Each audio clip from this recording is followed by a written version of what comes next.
दोस्तों, किसी ने सही बात कही है कि बदन मेरा मिट्टी का है, सांसें मेरी उधार हैं। घमंड करूं तो किस बात का, यहाँ हम सब तो किराएदार हैं। नमस्कार दोस्तों, the Dev motivation YouTube channel में आपका दिल से स्वागत है।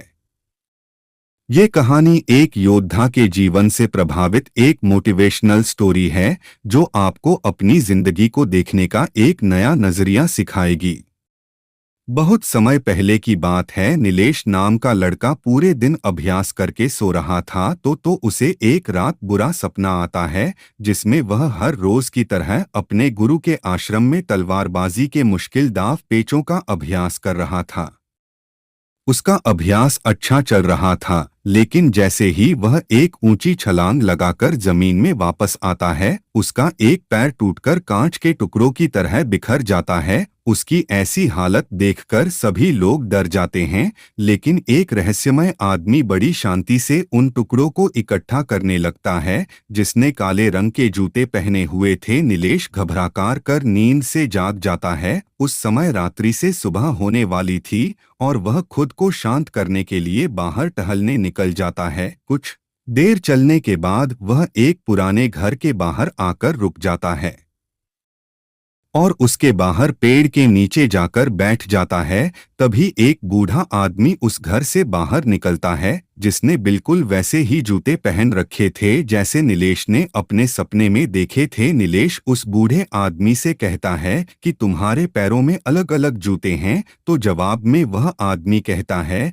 कि इसमें से एक जूता नया है और दूसरा पुराना। फिर नीलेश वहां से उठकर जाने लगता है और वह आदमी वहीं पर बैठ जाता है। लेकिन जब अगले ही पल नीलेश पीछे मुड़कर उस आदमी को देखता है तो वह आदमी उस घर की छत पर पहुंच चुका था, जो कि आश्चर्यचकित कर देने वाली बात थी, क्योंकि एक बूढ़े आदमी के लिए बिना किसी सहारे के इतनी जल्दी छत पर पहुंच जाना असंभव बात थी। नीलेश उस बूढ़े आदमी से पूछता है कि उसने ऐसा कैसे किया, लेकिन वह आदमी रहस्यमय ढंग से चुपचाप उसकी ओर देखता रहता है। तो नीलेश वहां से चला जाता है। फिर नीलेश आश्रम के अभ्यास मैदान में तलवारबाजी का अभ्यास करने जाता है। नीलेश अपने आश्रम का सर्वश्रेष्ठ तलवारबाज था, लेकिन वह अपने प्रदर्शन से संतुष्ट नहीं था। वह खुद को दूसरों से बेहतर समझता था, इसीलिए वह थोड़ा घमंडी भी था। अपने आप को सबसे श्रेष्ठ साबित करने के लिए वह तलवारबाजी पर ऐसे ऐसे प्रयोग करता था जो कि बहुत ही मुश्किल और खतरनाक थे। ऐसे प्रयोग करके वह सर्वश्रेष्ठ तलवारबाज बनना चाहता था, क्योंकि तलवारबाजी के क्षेत्र में ऐसे प्रयोग और अभ्यास आज तक किसी ने नहीं किए थे। लेकिन उन अभ्यास को वह कर नहीं पा रहा था और बार बार जमीन पर गिर जाता था। उसके गुरु को यह सब जानलेवा और नीलेश का अभ्यास पागलपन लगते थे। वह उससे कहते हैं कि तुम एक बेहतरीन योद्धा हो, लेकिन तलवार के इन अभ्यास को कर पाना संभव नहीं है, क्योंकि इसके लिए असाधारण ताकत, अचूक तकनीक और निडरता की जरूरत है। और अगर तुमसे जरा सी भी गलती हुई तो तुम बुरी तरह घायल हो सकते हो या फिर तुम्हारी जान भी जा सकती है। गुरु की बातें नीलेश को दुखी कर देती हैं। उसे इन विशेष अभ्यास को करने के लिए विशेष प्रशिक्षण की जरूरत थी, तो वह मदद मांगने वह उस बूढ़े आदमी के पास चला जाता है। नीलेश उससे पूछता है कि आप पलक झपकते ही उस ऊंची दीवार पर उस दिन कैसे चढ़ गए थे, क्योंकि मैं खुद एक योद्धा हूं और मैं अच्छी तरह यह जानता हूं कि कोई भी योद्धा ऐसा नहीं कर सकता। वह आदमी नीलेश से कहता है, उसे समझने के लिए अभी तुम बहुत कमजोर हो और तुम्हें बहुत कुछ सीखने की जरूरत है। लेकिन नीलेश को अपने अभ्यास और ज्ञान पर बहुत घमंड था, इसीलिए वह कहता है कि मुझे हर चीज की जानकारी है और तुम मुझसे कोई भी सवाल पूछ सकते हो। तो वह बूढ़ा आदमी उससे पूछता है कि क्या तुम खुश हो। नीलेश को यह प्रश्न बेमतलब लगता है, लेकिन फिर भी वह कहता है कि मेरे पिता के पास बहुत सारा धन है, मैं पढ़ाई में भी अच्छा हूँ, मेरे अच्छे मित्र हैं, मैं देखने में भी सुंदर हूँ और लड़कियाँ मुझे पाने के लिए मरती हैं। जवाब में वह बूढ़ा आदमी कहता है कि अगर तुम्हारे पास सब कुछ है तो फिर तुम रात में सो क्यों नहीं पाते। तुम कल भी रात्रि के अंतिम प्रहर में मेरे पास आए थे और आज भी तुम रात्रि के अंतिम प्रहर में ही आए हो। उस बूढ़े व्यक्ति की रहस्यमय बातें सुनकर नीलेश उसकी तुलना दुनिया के महान दार्शनिकों से करने लगता है और उसे दार्शनिक बाबा के नाम से ही बुलाने लगता है। उसके बाद वह आदमी पूछता है कि अगर तुम देश के सर्वश्रेष्ठ तलवारबाज की प्रतियोगिता का हिस्सा ना होते तो तुम क्या कर रहे होते। यह प्रश्न नीलेश को अंदर से हिलाकर रख देता है, क्योंकि उसने सर्वश्रेष्ठ तलवारबाज बनने के अलावा और कुछ भी नहीं सोचा था। पर उस बूढ़े आदमी ने यह सवाल पूछा तो नीलेश को लगता है कि वह आदमी सनकी है, इसीलिए वह घबराकर वहां से चला जाता है और उसे भुलाने का प्रयास करने लगता है। अपनी हर रोज की जिंदगी की तरह वह दोस्तों के साथ मजे करता है, नशा करता है और लड़कियों को आकर्षित करके उनके साथ समय बिताता है। पर इसी दौरान अचानक सिर्फ एक पल के लिए वह दार्शनिक बाबा उसके सामने आ जाता है, जो एक इशारा था कि नीलेश अपनी हरकतें सुधारे। तो नीलेश दार्शनिक बाबा से मिलने उसके पास चला जाता है। उन दोनों में थोड़ी बातचीत के बाद ज्योति नाम की लड़की खाना लेकर आती है, जो कि उस बूढ़े व्यक्ति की मुंह बोली बेटी थी।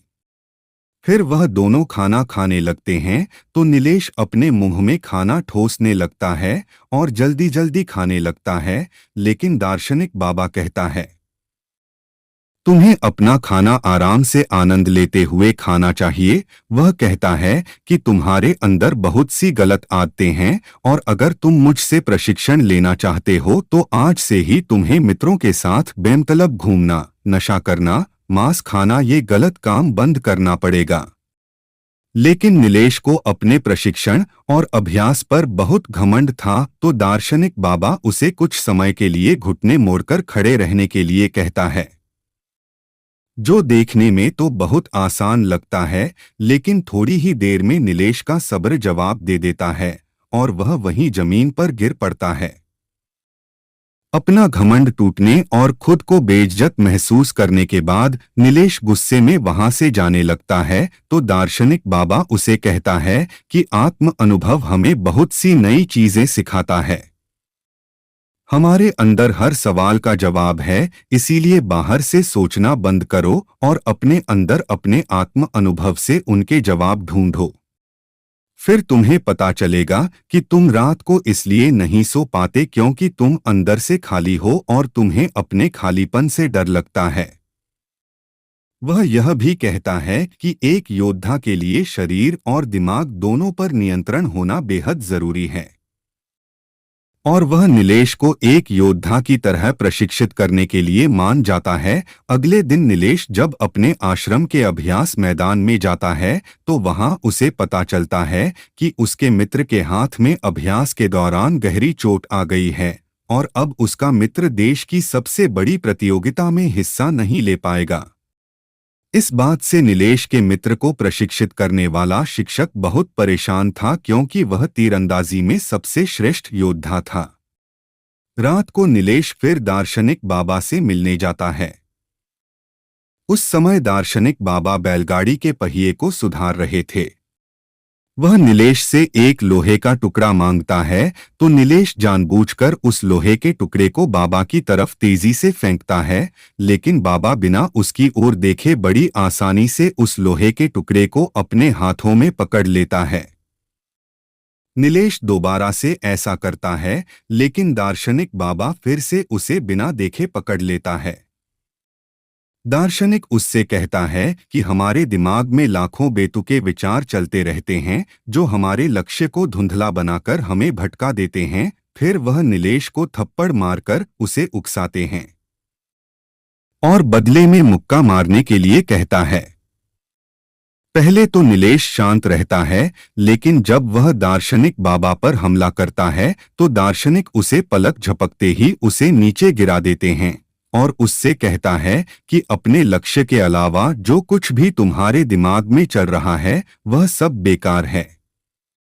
उस कचरे को अपने दिमाग से बाहर निकाल दो और वह उसे अगली सुबह नदी के पुल के ऊपर मिलने बुलाता है। अगले दिन जब नीलेश नदी के पुल पर पहुंचता है तो दार्शनिक उसे धक्का देकर पुल से नीचे गिरा देता है। नीलेश गुस्से में दार्शनिक पर चिल्लाने लगता है। तब दार्शनिक कहता है, जिस पल तुम नीचे गिर रहे थे उस पल तुम्हारा दिमाग बिल्कुल खाली था, अब फिर से उसमें कचरा भर चुका है। नीलेश गुस्से में कहता है कि मेरे दिमाग में कोई कचरा नहीं भरा है। तो दार्शनिक नीलेश के दिमाग पर नियंत्रण करके वह सब देखने लगता है जो उसके दिमाग में चल रहा था। फिर वह कहता है कि अगर तुम अपना ध्यान इन फिजूल के विचारों में रखोगे तो तुम अपने वर्तमान के पलों को जी नहीं पाओगे, और जब तुम अपना सारा ध्यान वर्तमान के पलों में रखोगे तब तुम्हें पता चलेगा कि तुम क्या कर सकते हो और कितने अच्छे से कर सकते हो। नीलेश के दोस्त को चोट लगने के बाद तीरंदाजी सिखाने वाला शिक्षक सभी छात्रों की परीक्षा ले रहा था। इस दौरान नीलेश दार्शनिक के सिखाए तरीके से अपने ध्यान को एकाग्र करने में सफल हो जाता है और पूरी एकाग्रता के साथ तीरंदाजी का बेहतरीन प्रदर्शन करके दिखाता है, जो कि शायद उसके मित्र से भी बेहतर था। सभी लोग ऐसे प्रदर्शन को देखकर हैरान रह जाते हैं। फिर उस रात नीलेश दार्शनिक को पूरी बात बताता है। वह खुश था और उसे अपने प्रदर्शन पर नाज था क्योंकि दूसरे खिलाड़ी योद्धा उससे जलने लगे थे। लेकिन दार्शनिक को उसकी बातों में कोई दिलचस्पी नहीं थी। वह कहता है कि तुम अभी भी अतीत में जी रहे हो और तुम्हें अपने प्रदर्शन पर घमंड भी है, इसका मतलब अभी तुम कुछ भी नहीं सीखे। इतना कहकर वह उसे घर जाने के लिए कहता है और आज रात उसे कुछ भी सिखाने से मना कर देता है।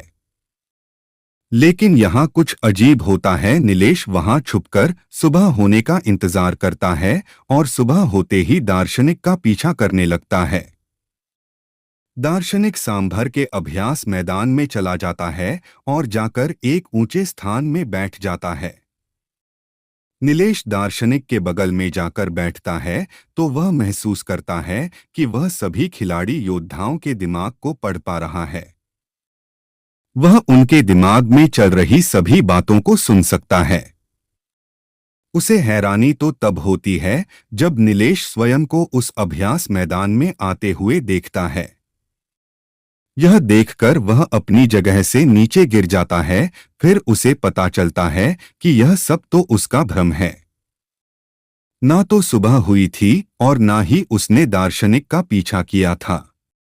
यह तो दार्शनिक था जो उसके दिमाग से खेल रहा था। दार्शनिक उससे कहता है कि अभी तो तुम्हें बहुत कुछ सीखना बाकी है, लेकिन नीलेश बुरी तरह से डर चुका था तो वह घबराकर वहां से चला जाता है। इस घटना का नीलेश पर उल्टा असर पड़ता है। उसका आत्मविश्वास नीचे गिरने लगा था, जो उसके साथी योद्धा भी महसूस करते हैं और उसका शिक्षक भी, क्योंकि उसका प्रदर्शन कमजोर पड़ने लगा था। अगले दिन वह दार्शनिक के घर के बाहर ज्योति को देखता है, जो कि दार्शनिक के लिए खाना लेकर आई थी। वह उससे कहता है कि मुझे लगा था कि दार्शनिक के तरीकों से मैं एक बेहतर योद्धा बन सकता हूं, लेकिन मेरे साथ बिल्कुल उल्टा हो रहा है। फिर दार्शनिक नीलेश से वह सारे काम करवाता है जो आज से पहले उसने कभी नहीं किए थे, जैसे कि कचरा साफ करना, गंदगी साफ करना, कपड़े धोना और लोगों की मदद करना। दोस्तों के साथ घूमना और गप्पे मारना बंद, मांस खाना बंद। नीलेश यह सब कर तो रहा था, लेकिन उसे यह सब बेमतलब लग रहा था। उसका प्रदर्शन सुधरने की बजाय दिन प्रतिदिन खराब होता जा रहा था, क्योंकि वह दार्शनिक की शिक्षाओं को समझ नहीं पा रहा था। और एक दिन तंग आकर वह दार्शनिक से झगड़ने लगता है। वह कहता है कि गंदगी साफ करके मैं कौन सा योद्धा बन सकता हूँ। लेकिन दार्शनिक कहता है कि मैं तुम्हें किसी भी स्थिति में ध्यान करना सिखा रहा था और इससे तुम्हारा घमंड और बुरी आदतें कम हो जाएंगी। लेकिन नीलेश का गुस्सा बढ़ता ही जा रहा था। वह कहता है कि तुमने पहले दिन मुझसे पूछा था कि क्या मैं खुश हूं, तो आज मैं तुमसे पूछता हूं कि क्या तुम इस खंडहर घर में खुश हो। असल में नीलेश को लगता है कि दार्शनिक जिंदगी से हारा हुआ व्यक्ति है जो अपनी जिंदगी में सफल नहीं हो पाया है, और उसकी रहस्यमयी बातें सुनकर वह गलती से उसके चक्कर में फंस गया है। दार्शनिक उसे अपनी भावनाओं पर काबू करने के लिए कहता है, लेकिन नीलेश तो उसकी एक भी सुनने को तैयार नहीं था, और गुस्से में वह दार्शनिक से कहता है कि अपनी खुशी में खुद तलाश लूंगा, और अपना प्रशिक्षण छोड़कर वहां से चला जाता है। अफसोस नीलेश यह समझ नहीं पाया कि दार्शनिक उसे निस्वार्थ भाव से दूसरों की सेवा करना सिखा रहा था, जिससे उसका घमंड कम हो सकता था। खैर, नीलेश ने अपनी पुरानी दिनचर्या को वापस अपना लिया था, जैसे नशा करना, मांस खाना, दोस्तों के साथ बेबजाय का समय बर्बाद करना, लड़कियों को आकर्षित करके उनके साथ समय बिताना और दूसरों से श्रेष्ठ दिखने के लिए जानलेवा अभ्यास करना। एक दिन ऐसे ही जब वह खतरनाक अभ्यास कर रहा था, तब ऊंचाई से गिरने पर उसका पैर बुरी तरह घायल हो जाता है। इलाज के दौरान उसे पता चलता है कि उसके बाएं पैर की हड्डी सिर्फ टूटी नहीं है बल्कि चकनाचूर हो गई है, जिसमें अलग अलग 15 दरारें पड़ चुकी हैं। चिकित्सक उससे कहते हैं कि अगर तुम अपना ठीक से ध्यान रखोगे तो अगले कुछ महीनों में तुम चलने लगोगे।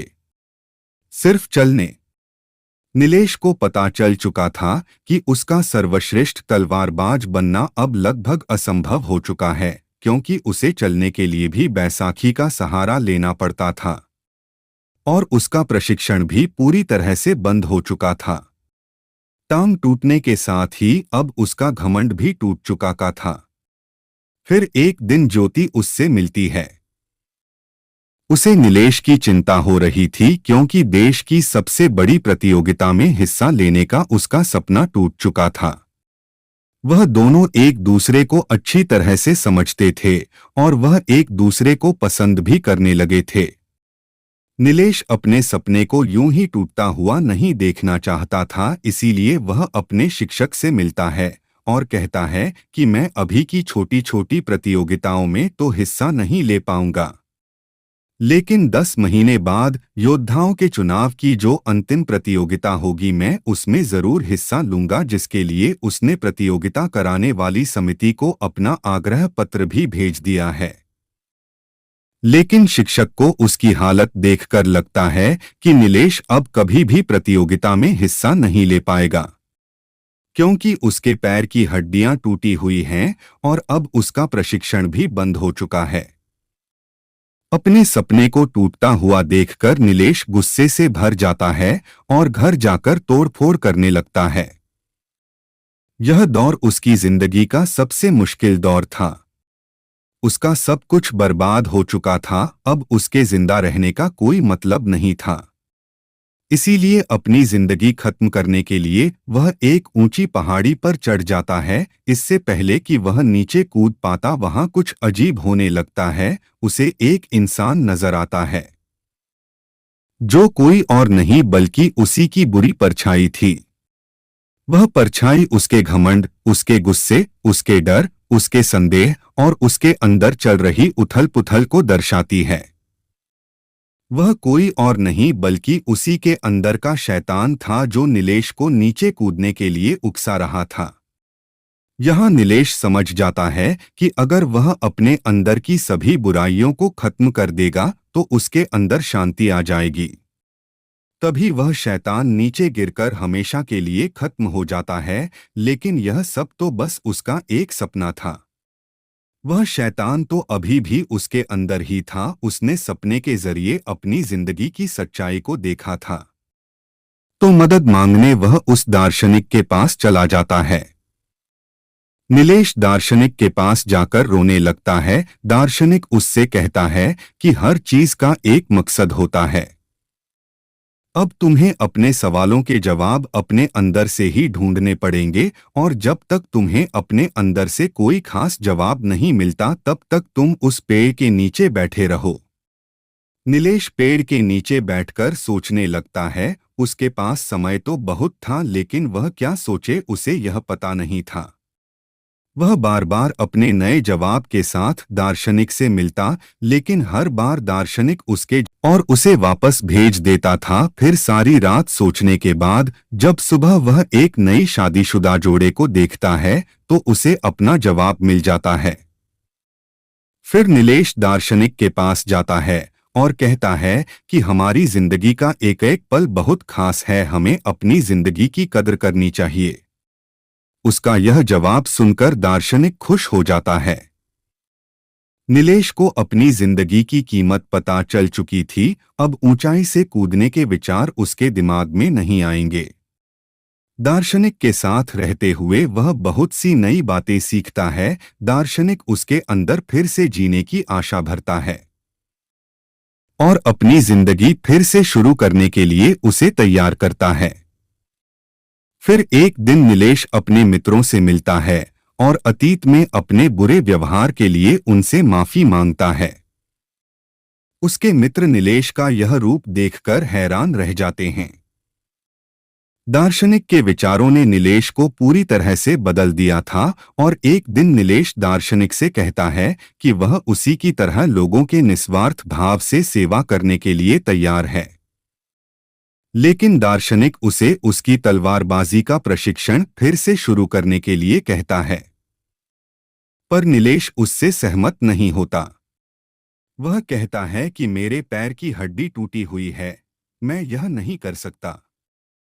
दार्शनिक कहता है कि एक योद्धा कभी भी अपनी जीत या श्रेष्ठता की चिंता नहीं करता। उसे जो काम सबसे प्यारा है वह उसे करता रहेगा, चाहे उसमें उसकी जान ही क्यों न चली जाए। फिर दार्शनिक उसे अभ्यास के लिए एक छोटे से मैदान में ले जाता है, जिसे उसने तब तैयार किया था जब नीलेश घायल होकर बिस्तर में पड़ा था। अपने पैर में 15 चोटें होने के बाद भी नीलेश पूरी मेहनत और लगन से अभ्यास करता है और खुद को आने वाली प्रतियोगिता के लिए तैयार करता है। और एक दिन जब वह अभ्यास के लिए अपने पुराने आश्रम में जाता है तो उसे देखकर उसके साथी योद्धा और शिक्षक हैरान रह जाते हैं। लेकिन नीलेश की परेशानी तो तब बढ़ती है जब उसका शिक्षक उसे एक चिट्ठी देता है। प्रतियोगिता आयोजित कराने वाली समिति ने नीलेश की प्रतियोगिताओं में हिस्सा लेने के लिए मना कर दिया था। समिति ने नीलेश के चिकित्सकों से बात की, उन्होंने नीलेश के शिक्षक से भी पूछा, लेकिन शिक्षक ने नीलेश को अपने घमंड में आकर जानलेवा अभ्यास करते हुए देखा था। उसे लगता था कि नीलेश इस प्रतियोगिता के लिए पागलपन की किसी भी हद तक जा सकता है, जो एक दिन खुद को ही मार डालेगा। इसीलिए उसने नीलेश की हिस्सेदारी का समर्थन नहीं किया। अपने मंजिल के इतने करीब आकर एक बार फिर से उसका सपना टूट जाता है। दार्शनिक उससे कहता है कि कोई भी असहमति पत्र तुम्हें रोक नहीं सकता, तुम वह करते रहो जो तुम्हें अच्छा लगता है। लेकिन नीलेश कहता है कि मेरा लक्ष्य सिर्फ अभ्यास करना नहीं बल्कि देश की सबसे बड़ी प्रतियोगिता में स्वर्ण पदक जीतना है। दार्शनिक कहता है कि स्वर्ण पदक जीतना सिर्फ एक लालच है, अगर वह मिल भी जाए तो क्या, जब तक तुम अंदर से खुश नहीं हो कोई भी बाहरी चीज तुम्हें खुशी नहीं दे सकती। दार्शनिक उसे अपनी भावनाओं पर काबू करने के लिए कहता है, लेकिन नीलेश बहुत परेशान था। वह गुस्से में आकर दार्शनिक से कहता है कि मैं अपना सब कुछ छोड़ने के लिए तैयार था, लेकिन तुमने मुझे फिर से प्रशिक्षण के लिए कहा। वह काफी हताश हो चुका था, उसे कुछ समझ नहीं आ रहा था, तो अपने अंदर से जवाब ढूंढने के लिए वह उस पेड़ के नीचे बैठ जाता है। दार्शनिक उसकी तड़प को देखता है तो उसे कल सुबह अपने साथ एक पहाड़ के ऊपर चलने के लिए कहता है, जहां कोई खास चीज है। फिर अगली सुबह नीलेश बुरी तरह थका देने वाला लंबा सफर तय करता है। दार्शनिक उसके आगे की तरफ था और पीछे पीछे नीलेश। जब वह पहाड़ी की चोटी पर पहुंचते हैं तो नीलेश दार्शनिक से पूछता है कि बताओ आप मुझे क्या दिखाना चाहते थे, यह पहाड़, यह नजारा या फिर कुछ और। तो दार्शनिक उसके पैर के पास पड़े एक पत्थर की ओर इशारा करता है। और कहता है कि मैं तो तुम्हें यह पत्थर दिखाने के लिए यहाँ लाया हूँ। इतना सुनने के बाद नीलेश निराश हो जाता है। वह कहता है कि आधे दिन का इतना लंबा सफर तय करके हम यहाँ इस मामूली पत्थर को देखने आए हैं। फिर उसे एहसास होता है कि दार्शनिक जरूर उसे कुछ समझाना चाहता है। थोड़ी देर सोचने के बाद वह समझ जाता है कि जब तक उसे मंजिल के बारे में पता नहीं था, तब तक वह अपने सफर का आनंद ले रहा था और वह खुश था। लेकिन जैसे ही वह मंजिल तक पहुंच गया, उसकी खुशी खत्म हो गई, क्योंकि जो खुशी सफर में है वह मंजिल को पाने में नहीं। नीलेश यह भी समझ चुका था कि उसका लक्ष्य हासिल करने का सपना भी इस पत्थर की तरह ही है, जिसे हासिल करने या न करने से कोई फर्क नहीं पड़ता, क्योंकि असली खुशी तो सफर के दौरान है। नीलेश अब समझ चुका था कि अब उसे क्या करना है। वे दोनों पहाड़ी से वापस आते हैं और नीलेश अब अपने सफर का आनंद लेते हुए वह बिना किसी हार जीत की चिंता किए अभ्यास के मैदान में अभ्यास करने लगता है। उसका बेहतरीन प्रदर्शन अभ्यास देखकर सभी हैरान हो जाते हैं और उसका शिक्षक उसे अंतिम चुनावी प्रतियोगिता में ले जाने के लिए मान जाता है। नीलेश अपने साथ दार्शनिक को भी ले जाना चाहता था, लेकिन जब वह उस पुराने घर में पहुंचता है तो उसे पता चलता है कि दार्शनिक वहां से हमेशा के लिए जा चुका है। शायद दार्शनिक अपना काम पूरा कर चुका था। फिर अंतिम चुनावी प्रतियोगिता में नीलेश अपना सर्वश्रेष्ठ प्रदर्शन करता है। उसका अपने दिमाग पर पूरा नियंत्रण था, उसे प्रतियोगिता जीतने का लालच या डर नहीं था। वह तो बस इस पल का आनंद ले रहा था कि इतनी भयंकर दुर्घटना के बाद भी उसका ऐसा श्रेष्ठ प्रदर्शन देखकर सभी लोग बहुत ज्यादा हैरान थे। इसके बाद नीलेश ने अंतिम प्रतियोगिता में देश के सबसे बड़े योद्धा का खिताब जीता और उसके बाद उसने ज्योति के साथ शादी भी कर ली। बाद में नीलेश ने अपनी किताबों और बातों के माध्यम से दार्शनिक के विचारों को जन समूह तक पहुंचाने का प्रयास किया। दोस्तों, ये उम्मीद करते हैं कि आपको ये कहानी पसंद आई होगी। अगर ये कहानी आपको पसंद आई है तो इस वीडियो को लाइक करना और अपने दोस्तों के साथ शेयर करना और ऐसे ही वीडियो देखने के लिए मेरी चैनल को सब्सक्राइब करना। धन्यवाद। आपका दिन शुभ रहे।